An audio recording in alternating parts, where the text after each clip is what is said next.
Бейөкмөт уюмдар бейпилдикти бузабы. Президенттин пикири жана өкмөттүк эмес уюмдардын ою. Асыл токум мал жана алдыңкы айыл чарба техникалары. Бишкекте Агротех Экспо 2021 көргөзмөсү ачылды. Калың түшкөн кар Бишкек-Ош жолундагы кыймылга убактылуу чектөө киргизилди. Ушул жана башка жаңылыктар менен тааныштырып, эфирде күн жүрүш маалымат программасы. Студияда Мирлан Маматалиев. Саламатсыздарбы? Бишкекте коррупцияга шектелип, Октябрь райондук ички иштер башкармалыгынын башчысы Уланбек Алиев жана тергөө кызматынын мурдагы орун басары Талгат Кубатбеков жана тергөөчү Айсулуу Рамазан кызы кармалды. Бул тууралуу башкы көзөмөлдөөчү органдын маалымат кызматы кабарлады. Прокуратура тарабынан Октябрь райондук ички иштер бөлүмүндө кыйноо, опузалап пара алуу жана кызмат абалынан кыянаттык менен пайдалануу фактылары аныкталган. Тактап айтканда, бөлүмдүн айрым кызматкерлери пайда табуу максатында алдын ала сүйлөшүп, кызмат абалынан пайдаланып, иши өндүрүштө турган 6 балалуу аялды камакка алуу шылтоосу менен ага карата моралдык жана психикалык кысым көрсөтүшкөн. Жалгыз бой эне болгондугуна карабастан, өз максаттарына жетүү үчүн аны кайра-кайра негизсиз ички иштер башкармалыгына чакырып, өзгөчө ири өлчөмдө опузалап пара талап кылышкан. Кармалгандар УКМКнын убактылуу кармоочу жайына киргизилди. Учурда сотко чейинки өндүрүш иштери боюнча тергөө жүрүп жатат. Жемкорлукка айыпталып жаткан мамлекеттик чек ара кызматынын жетекчисинин биринчи орун басары Курсанбек Бекташев, чек ара кызматынын Ош облусу боюнча башчысы Чынарбек Насиев жана Достук өткөрмө пунктунун башчысы Аскарбек Эрмекбаев 20 ноябрга чейин камакка алынды. Бул тууралуу маалыматты Ош шаардык соту ырастады.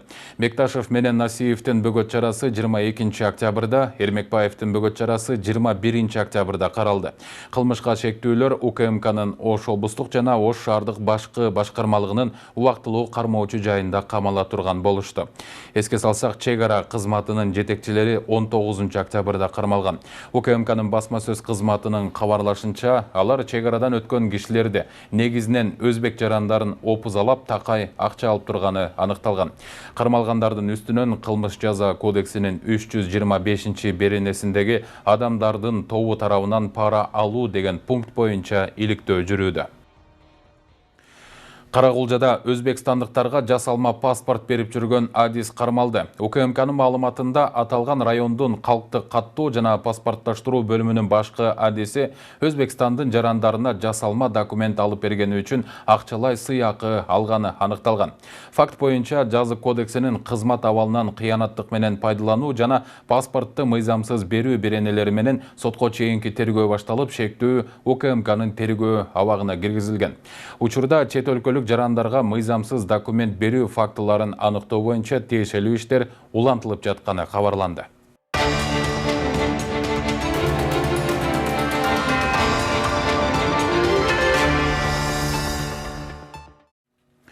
Кыргызстанда ишмердүүлүк жүргүзүп жаткан бейөкмөт уюмдар соңку жылдары ашыкча саясатташып кеткенин байкоого болот. Бизде саясий коопсуздук суроолорун жараткан маселелерди ушул чөйрөдөн көрө алабыз. Мындай пикирин президент Садыр Жапаров кече күнү райондук администрация жетекчилери жергиликтүү өзүн өзү башкаруу органдарынын башчылары менен болгон кеңешмеде билдирген.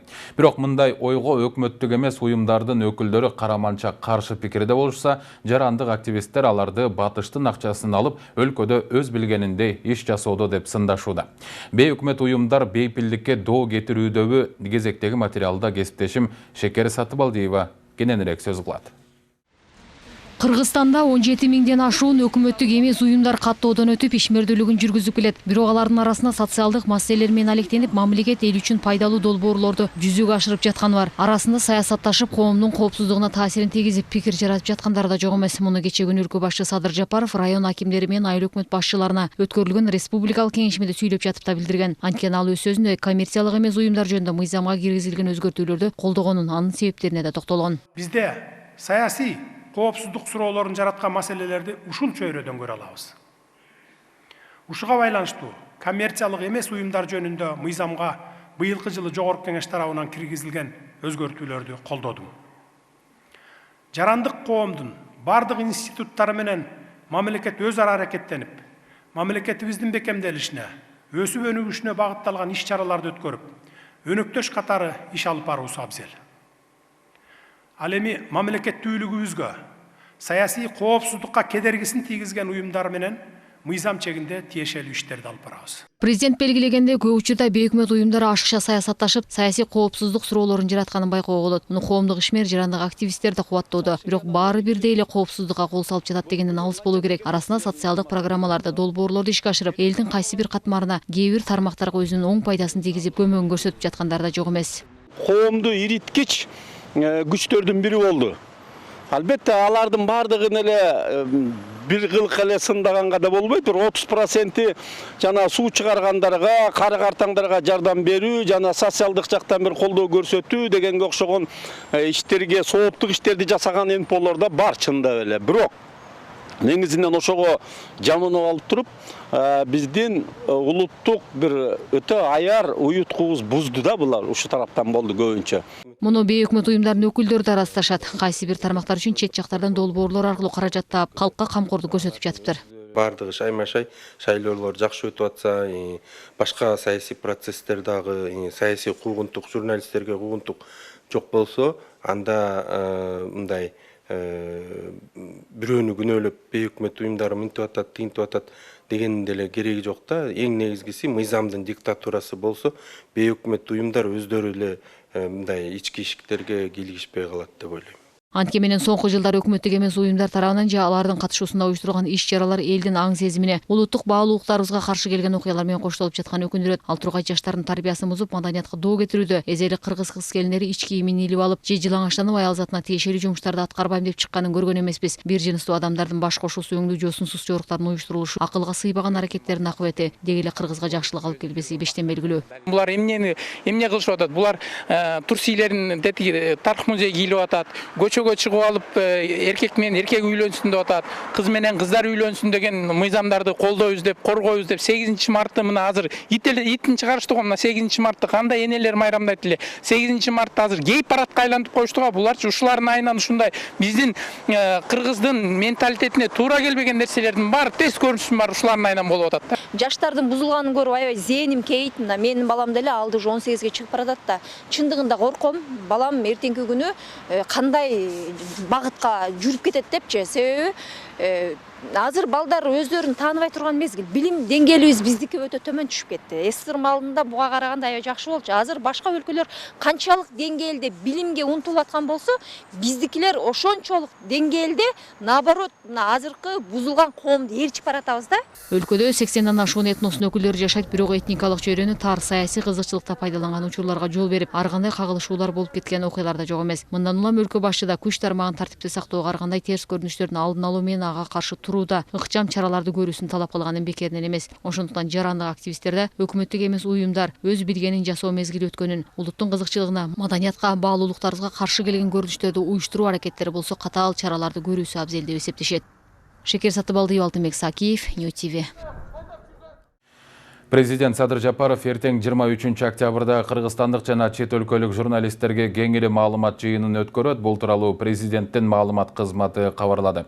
Анда мамлекет башчы өлкөнүн негизги социалдык экономикалык көрсөткүчтөрү тууралуу маалымат берип, журналисттердин суроолоруна жооп берет. Жыйын саат 11:00 башталат, иш-чара түз эфирде көрсөтүлөт. Кыргызстандын билим берүү уюмдарында окуп иштеп жаткан Тажикстандын жарандарынын өлкө аймагына кирүүсүнө уруксат берилди. Бул тууралуу маалымат министрлер кабинетинин сайтына жарыяланды. Тажикстандыктардын билим берүү процессине катышуусуна уруксат берүү чечими Кыргызстандын билим берүү жана илим министрлигинин улуттук коопсуздук мамлекеттик комитетине чек ара кызматына алдын ала берген сурамы боюнча кабыл алынган. Кыргызстандын өкмөтү быйыл 21 майда тилкелерди тактоодо олуттуу маселелер чечилмейинче кыргыз-тажик чек арасындагы кыймылды толук токтотуу тууралуу чечим кабыл алган. Натыйжада жарандарды ары бери өткөрүүгө, автоунаалардын кирип чыгышына чектөө коюлган. Министрлер кабинети кабарлагандай, ошол эле документте УКМКнын чек ара кызматына билим берүү жана илим министрлигинен Кыргызстанда билим алган тажикстандыктар боюнча суроо талап келсе, ага уруксат берилери көрсөтүлгөн. Расмий маалымат боюнча Кыргызстандын жогорку окуу жайларында Тажикстандын 2000 жараны билим алат.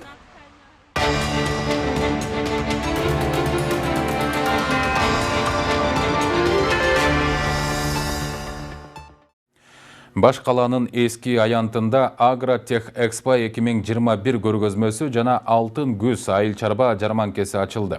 Көргөзмөдө айыл чарба техникасы, асыл тукум мал жандыктар жана өсүмдүктөрдү өстүрүүдө мал чарбасына колдонулуучу жаңы технологиялардын түрлөрү көрсөтүүгө коюлду.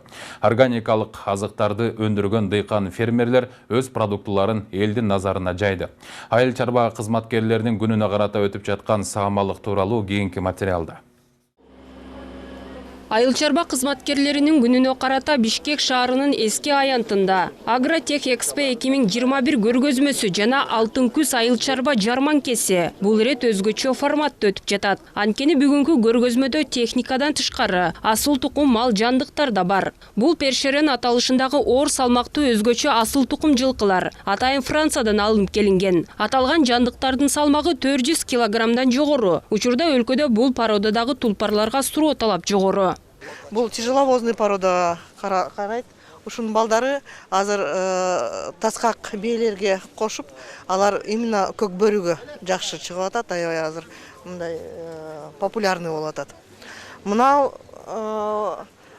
француз таскак Россияда центральный московский ипподромдо 3 жашында рекорд установил. 1600 метрди 1 минута 59 секундада жүрүп рекорд азыр бияка айгырлыкка келди. Тиякта мына гайд парк тоже 2 айгырда алып келишти. Бул шленский порода и андалузская порода. Алар эми гайд парк орус таскак жылкысы менен племенное хозяйство, анан башкир менен хозяйство. Анан буларды эми бияка элди көрсүн, дагы башкача породалар Кыргызстанда бар деп, бияка ошол шленский порода менен андалузский породаны алып келишти. Көргөзмөнүн негизги бөлүгү болгон техникаларга токтолсок, аянтка жалпы жонунан 200гө жакын айыл чарба техникасы коюлган. Орусиядан алынып келинген бул жаңы комбайндардын баасы 7 миллион сомдон жогору. Өкмөт дыйкандарга аталган техникаларды бир нече жылга насыяга берип жатат. Жаңы техника, бул да жаңы чакы быйылкы эле 21-жылкы муну болсо уже хозяин уже сатып алды. Муну аз күндө келип акчасын төлөп коюп алып кетет. Муну болсо заказ беришкен. Заказ менен бергендер, каждый дыйкан, айыл өкмөт заказ берет, биз алып келип беребиз. Айыл өкмөт казыр жанакы айыл банк менен 4,5% менен алып атышат. Ошондо айыл өкмөт алып атат и дыйкандар да алып атышат 10 жылга гарантия менен ошондой да. Бизде казыр мына быйыл эле моундай комбайнды уже 10 киши дыйкан алды. Айыл өкмөттөрдөн баягы эме менен тендер менен жанакы кумтар бербеди эле. Мына Кеминдин эмеси айыл өкмөтү, Быстровканын айыл өкмөтү, алар жанакы алтын кемден берген акча менен алар техника алышты. Ушундай мындай комбайндардан 2ден алышты, трактордан алып атышат. Агротех Экспо көргөзмөсү бир нече жылдан бери жыл сайын өткөрүлүп келет. Быйыл 22 октябрда башталган иш-чара 23-24 октябрда да уланмакчы. Көргөзмөдө айыл чарба техникасы, асыл тукум мал жандыктар жана өсүмдүктөрдү өстүрүүдө мал чарбасына колдонуучу жаңы технологиялардын түрлөрү көрсөтүүгө коюлду. Органикалык азыктарды өндүргөн дыйкан фермерлер өз продукцияларын элге тартуулады. Министрлик саамалыкты уюштуруу менен өлкө аймагындагы бардык дыйкан фермерлердин башын бириктирүүнү көздөгөн. Андан сырткары биз ушул жерде абдан чоң бир аянтча уюштурдук. Бүгүн эртеден кечке бардык темаларына мал чарба тармагы боюнча, үрөөнчүлүк тармагы боюнча, ошол жер семирткичтер боюнча, өсүмдүктөрдү коргоо каражаттары деген бардык темалар боюнча 40 мүнөттөн окуулар жүргүзүлөт. Каалоочулар ошол жерден өзүнүн билим алганга да шарттарды түзүп атабыз. Аны менен бирге ушул аянтчага шаардык биздин ушу Бишкек шаарынын тургундары үчүн арзан жарманкени да уюштуруп бердик. Көргөзмөнүн ачылышына министрлер кабинетинин төрагасы Акылбек Жапаров баштаган аткаминерлер катышты. Жапаров өз сөзүндө айыл чарба кызматкерлеринин эмгегин жогорку баалап, үстүбүздөгү жылы алар жогорку кесипкөйлүктү жана өжөрлүктү көрсөткөнүн билдирди. Жакшынакай жаңы техникаларды жалгыз эле фермерлердин мойнуна жүктөп койбой, өкмөт дагы өзүнүн мойнуна муну алат. жакынкы араларда абдан чоң бир агролизинг компаниясы ачылат. Кыргыз Орус фонду менен Орустун абдан чоң бир 3 миллиард долларлык обороты бар компаниясы менен жакында урматтуу премьер-министр Россияныкы Мишустин келген тат. Ошол жерден абдан чоң бир лизинговый компания чайлы деп атабыз. Мындан тышкары дагы бир топ өзүбүздүн ойлорубуз бар. Мунун баарын айтып отурбай так даана көрөйлү. Эми күз келди, кампабызда эмне бар экенин азыр басып көрөйлү. Элдин көңүлү ток болуш үчүн, курсагы дагы ток болуш керек экен. Баарыңыздардын эмгегиңиздер үчүн абдан чоң ыраазычылык, рахмат. Эмгегиңиздердин акыйкаты кайтсын. Үйлөрүбүздө, кампаларыбызда токчулук, анан молчулук болсун. Баарыңыздар оорубаңыздар. Сиздер менен чогуу бирге Кыргызстандын көз карандысын бекитип, иштеп, ошон үчүн күрөшүп жүрө берели. Рахмат. Министрлер кабинетинин башчысы айыл чарба секторунун өнүгүүсүнө олуттуу салым кошкон айыл чарба кызматкерлерин энчилүү сааттар менен сыйлап, ошондой эле айыл чарба техникасын жана республиканын аймактарында өндүрүлгөн айыл чарба продукцияларынын көргөзмөсүн көрүп чыкты. Көргөзмөдө жер жемиштердин ондогон түрү жана сүт продукциялары тартууланды. Тазагүл Эмилбекова, Улукбек Сулайманов, Нью ТВ. Министрлер кабинети күйүүчү майлоочу майлардын баасын туруктуу кармоо механизмдерин караштырып жатат. Бул тууралуу министрлер кабинетинин төрагасы Акылбек Жапаров билдирди. Жапаровдун айтымында январь-февраль айларында баалар бир калыпка түшөт.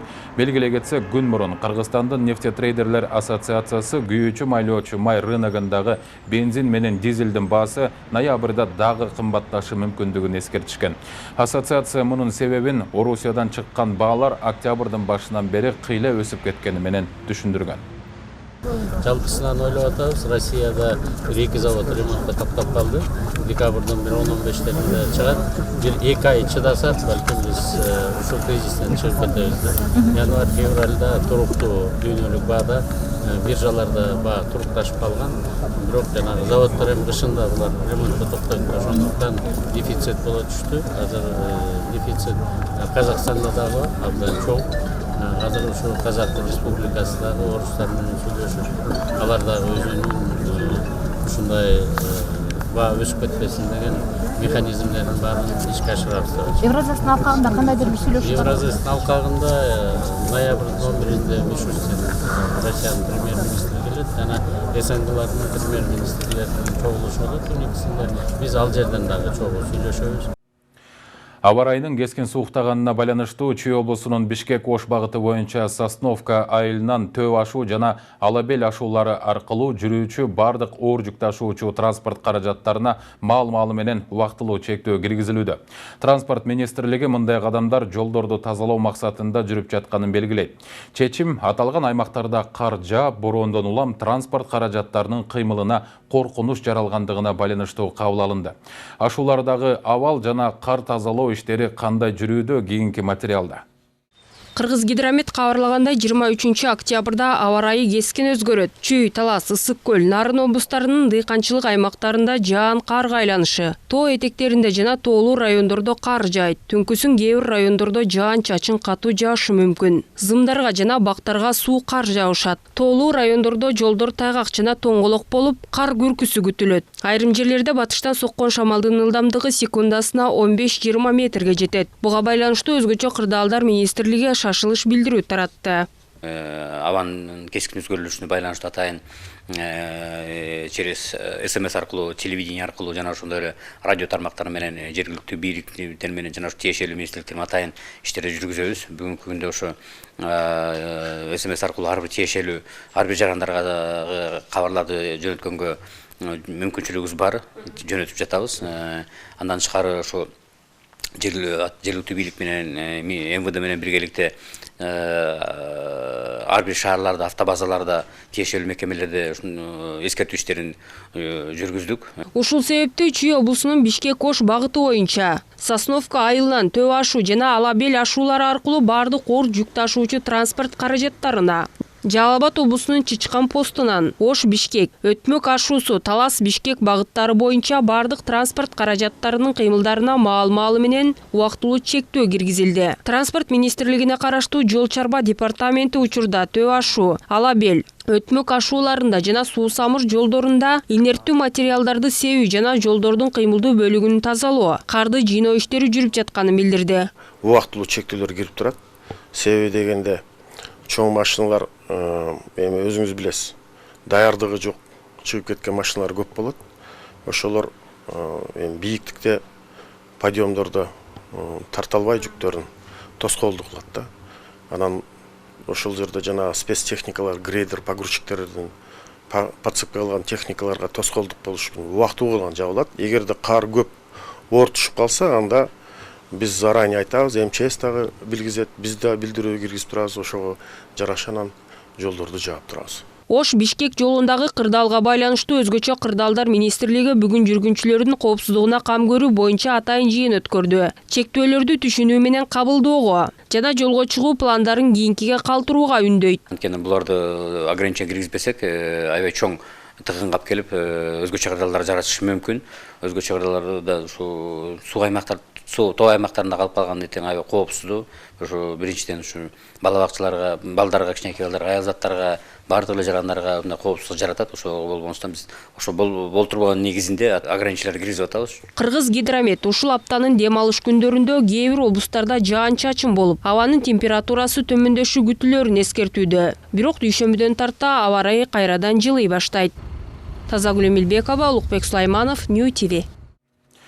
Октябрдын 25-нен 29-на чейин Бишкек Нарын Торгартуна жолунун 131 чакырымындагы боом капчыгайында кулоо коркунучу бар таштар атайлап түшүрүлөт. Бул тууралуу Кыргыз темир жолу ишканасы маалымдады.